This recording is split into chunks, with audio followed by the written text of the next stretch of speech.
Los saludamos en el amor de nuestro Señor Jesucristo. Este es el ministerio elgozodejehová.com, que semana a semana traemos una clase para edificar el pueblo de Dios. Vamos a continuar con la clase en Hebreos capítulo 1, versículos 4 y 5. Vamos avanzando. La palabra de Dios la leo a la gloria del Padre, del Hijo y del Espíritu Santo.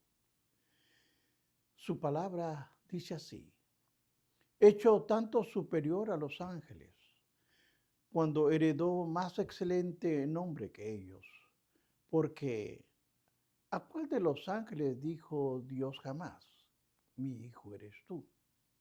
Yo te engendré hoy, y otra vez yo seré a él padre, y él me será a mi hijo. Amén. Bendito Dios y Padre de la gloria. Dios mío, vengo delante de tu presencia dándote gracias por tu amor y misericordia. Pero te pido, Señor, que el Espíritu Santo me ayude a desarrollar esta clase para edificación de tu pueblo, Señor. Amén.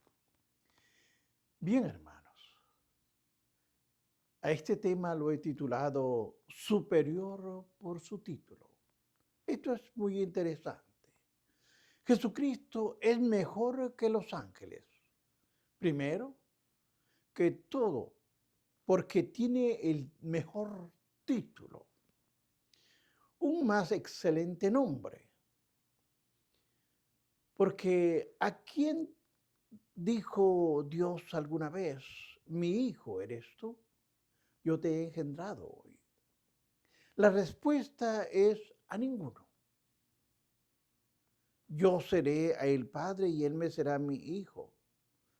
Los ángeles siempre han sido solo ministros y mensajeros. Solamente Cristo es el Hijo a todos los ángeles que Él les creó para servir.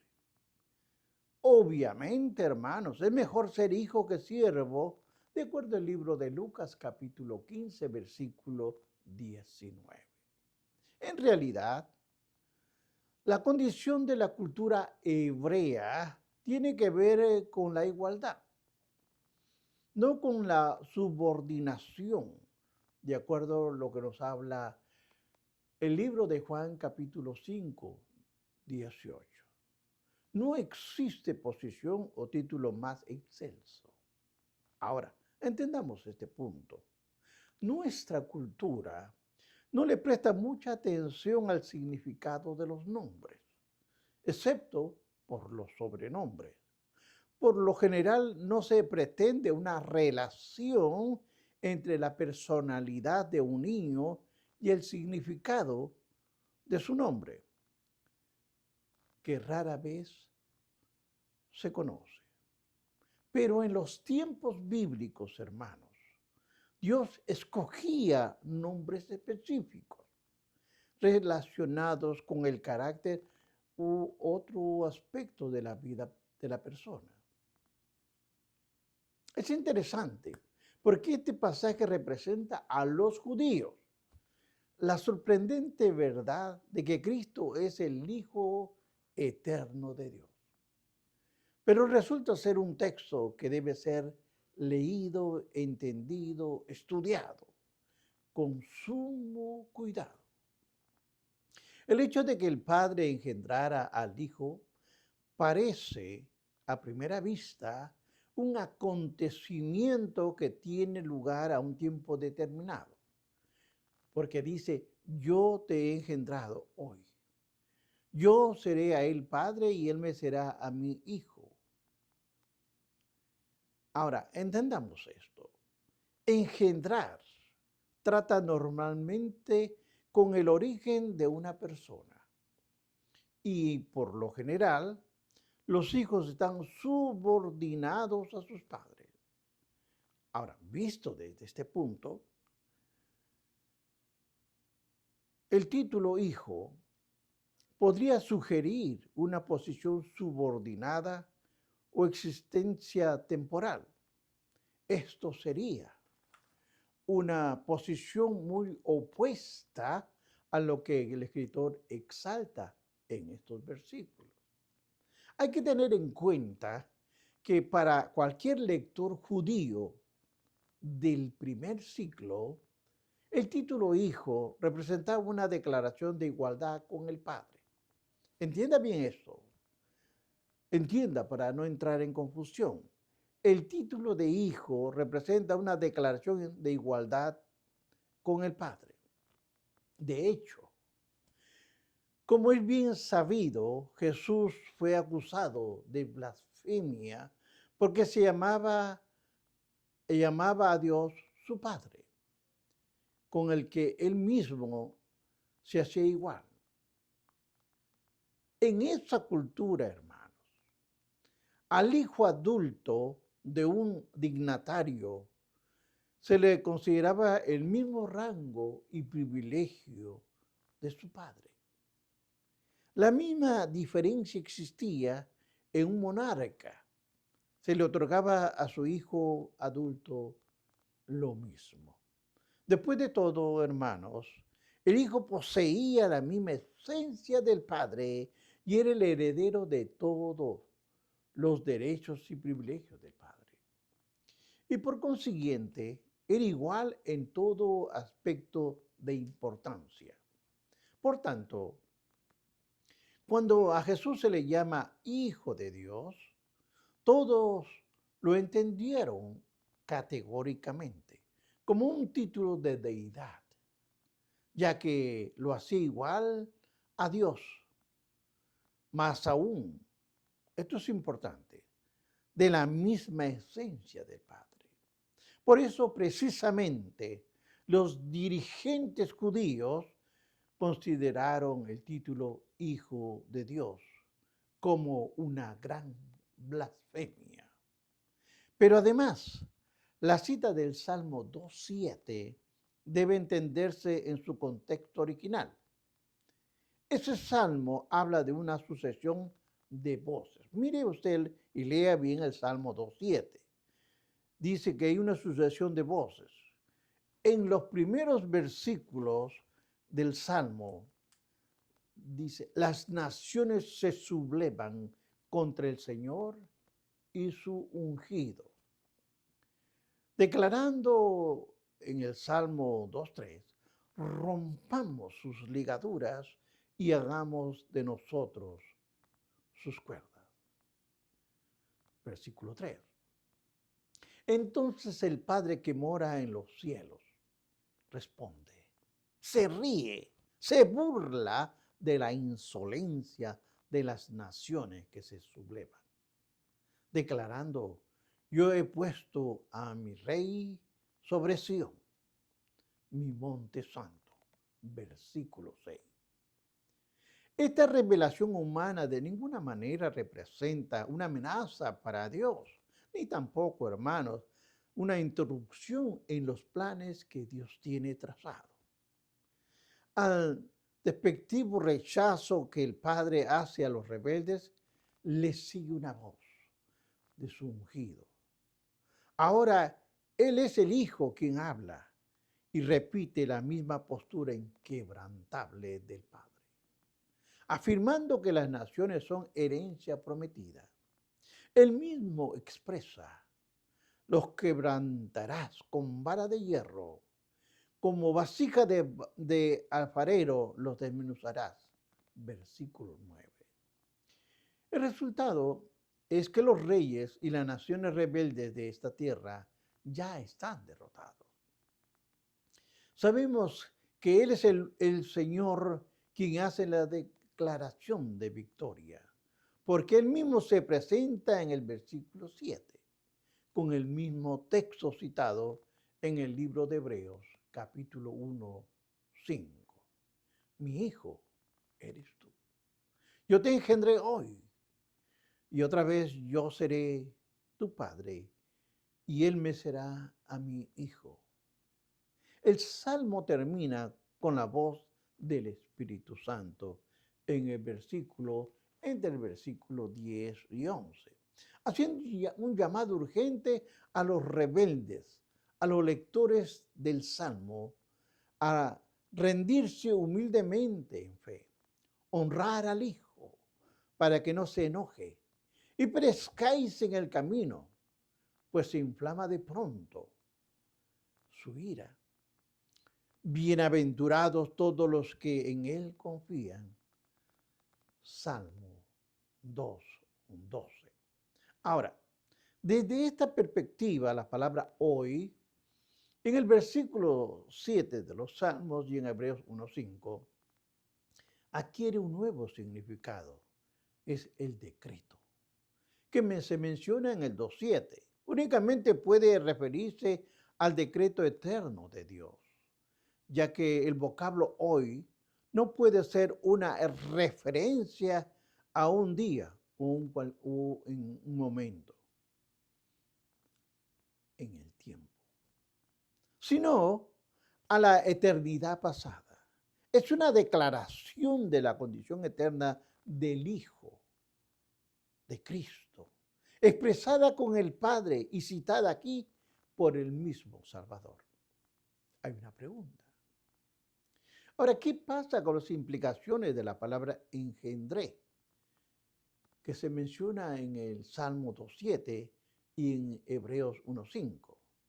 Según se indicó, la expresión por lo general sugiere la idea de concepción, lo cual por supuesto marca el origen temporal de una persona o cosa. Pero el punto del argumento pretende establecer es que es hijo de Dios. Es un título de deidad. Lo habla Hebreos 1:8. Mas el Hijo dice, tu trono, oh Dios, por el siglo de los siglos. Sugerir que el Hijo fue engendrado en un momento y en un tiempo socavaría en gran manera el caso aquí que se presenta. Ahora, ¿qué significa entonces esta expresión? El título Hijo unigénito es conocido para todos, que ya lo sabemos, Juan 3:16. La misma designación se encuentra en Juan 3:18, en Hebreos 11:17 y en Primera de Juan 4:9. El unigénito del Padre, Juan 1:18. El unigénito Hijo, él resalta enfáticamente la singularidad y superioridad de Cristo como Dios. La palabra griega traducida unigénito Hijo, también puede significar uno de la misma clase. Tal expresión subraya la misma verdad que se destaca en Hebreos 1. Que Cristo no solo fue superior a los ángeles, hermanos, sino que también comparte la misma esencia del Padre. En otras palabras, el título nos comunica quién es Él y no de dónde vino. Porque recuerde esto, Jesucristo es superior. ¿Por qué? Porque recibe adoración, la cual nos habla Hebreos 1:6. Dice, y otra vez cuando introduce al primogénito en el mundo, dice, adórenle todos los ángeles de Dios. Jesucristo no solo es superior a los ángeles por ser el Hijo de Dios, sino porque recibe adoración. Aun cuando Cristo se humilló, aun cuando se hizo inferior a los ángeles por un tiempo, los ángeles están para adorarlo. Y si los ángeles lo adoran, debe ser mayor que ellos, obviamente. Y si es superior que ellos, el pacto es mejor que el que ellos trajeron. Entiende, hermanos, el nuevo pacto es mejor que el antiguo. En otras palabras, el cristianismo es superior al judaísmo. Aquí viene una palabra.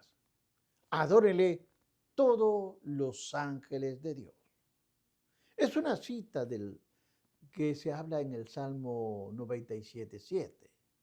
El salmista predijo que todos los ángeles adoraran al Cristo el Señor. No debían sorprenderse con esta idea aquí en el libro de los Hebreos. La verdad que estas mismas palabras vienen con sus propias escrituras. Los ángeles, hermanos, lejos de igualarse al Hijo encarnado en gloria, tienen la orden de adorarlo. Hay una pregunta acá. ¿Siempre han adorado a Cristo los ángeles? La respuesta es sí.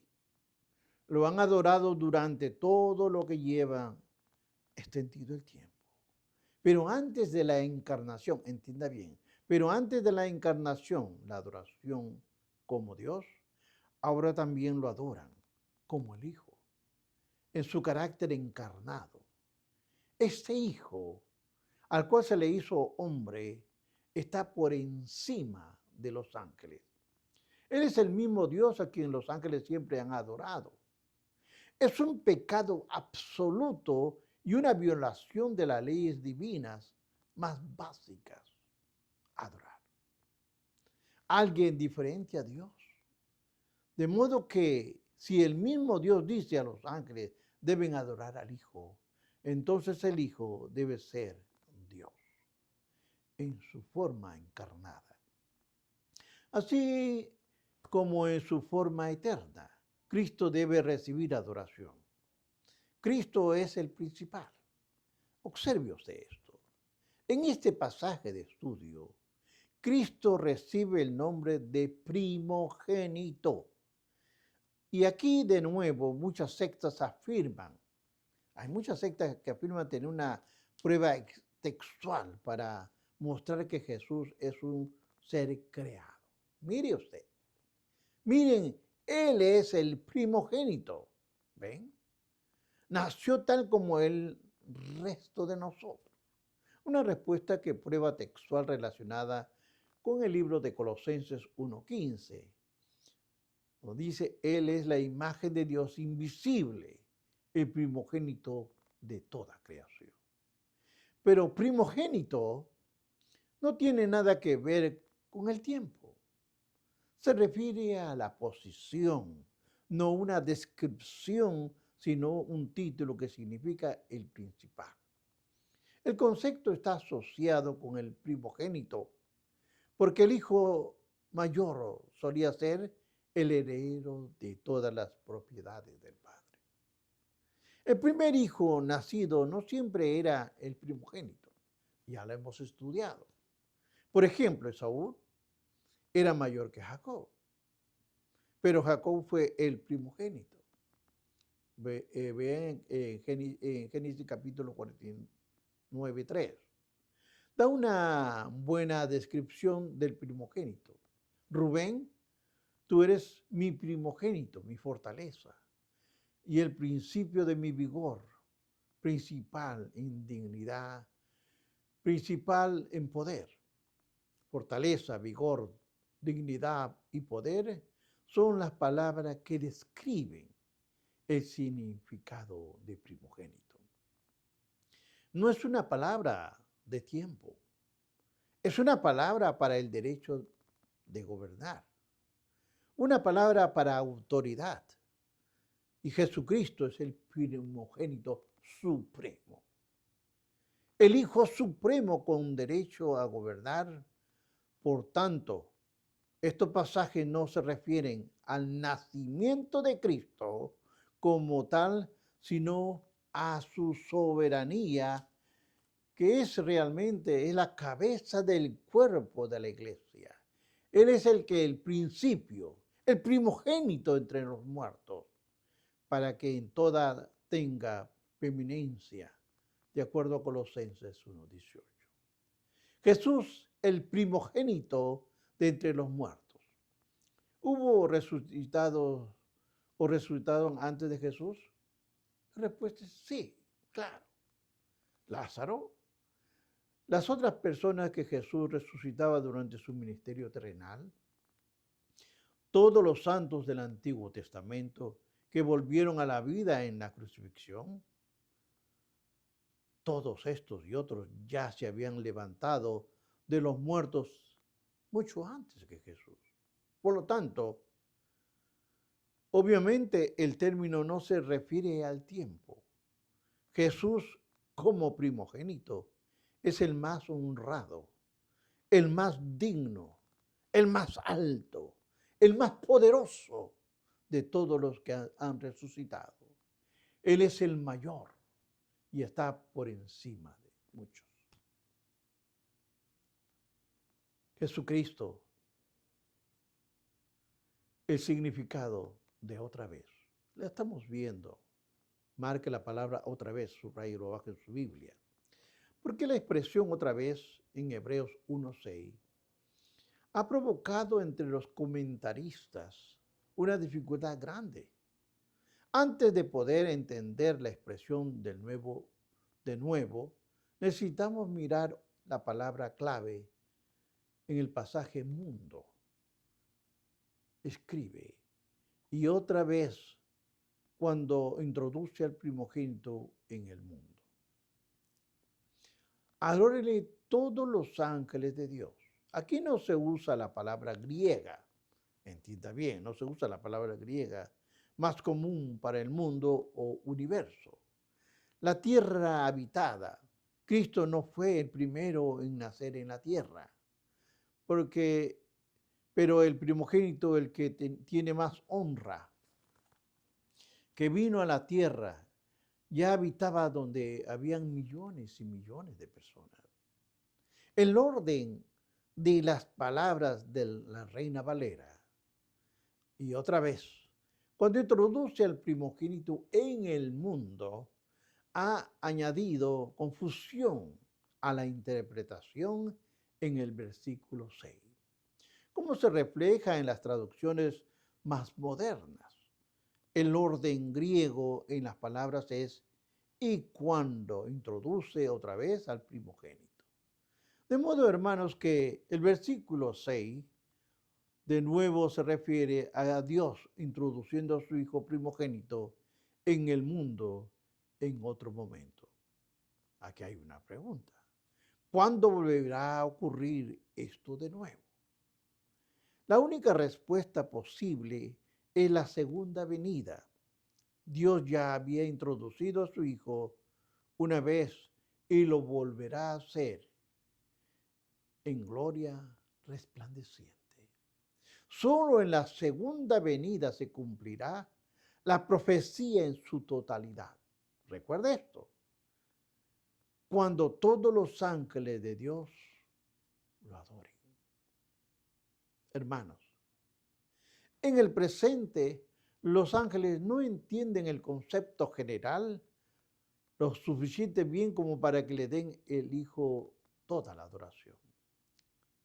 Los profetas del Antiguo Testamento tenían una dificultad semejante para entender el significado completo de lo que habían escrito. Estaban inspirados, obviamente, por el Espíritu Santo, pero en muchos casos no entendían totalmente los mensajes que escribían. Cuando vemos en primera de Pedro 1:11, dice, escudriñando qué persona y qué tiempo indicaba el Espíritu de Cristo que estaba con ellos, el cual anunciaba de antemano los sufrimientos de Cristo y las glorias que vendrían para ellos.